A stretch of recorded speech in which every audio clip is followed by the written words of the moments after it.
ওয়ালাইকুম viewers, eastern Mallika shopping complex শুভেচ্ছা machine centre থেকে আপনাদের স্বাগতম। আজকে দোকানটা ঘুরে ঘুরে দেখাচ্ছি। বিভিন্ন রকম এটা বুস্টারের প্রিন্ট দেখেন, খুব সুন্দর সুন্দর বুস্টারের প্রিন্ট। এগুলো দেখেন, এই যেগুলো বুস্টারের প্রিন্ট। এটা হচ্ছে জর্জের, আলিশা জর্জের উপরে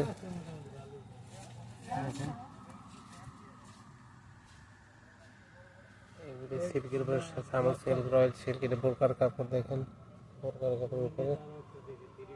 এটা কটন, চাইনিজ কটনের উপরে। ইন্ডিয়ান কটনের ভিতরে ইন্ডিয়ান সবচেয়ে বেটার কোয়ালিটির কাপড় দেখেন, খুব সুন্দর জয়পুরি কটন। এটা দেখেন মাইশা গোল্ড। এবং আমাদের দোকানে ওয়েস্টার্ন মল্লিকা শপিং কোম্পানি শুভেচ্ছা মেশিন সেন্টার 2/84 নম্বর দোকান। দেখেন লিলেন প্রিন্ট, এগুলি আপনার দেখেন বিভিন্ন রকম হিজাব অন্য পাওয়া যায়। দেখেন বিদেশি প্রিন্ট, বেক্সি এবং বেসিক ব্র্যান্ড দেখেন, ব্র্যান্ডের আর কাপড় আছে দেখেন। এটা একটা সিওয়ার দেখেন, এগুলি এই যে আপনার এক কালার উপরে বিভিন্ন রকম বোরকার কাপড় আছে দেখেন।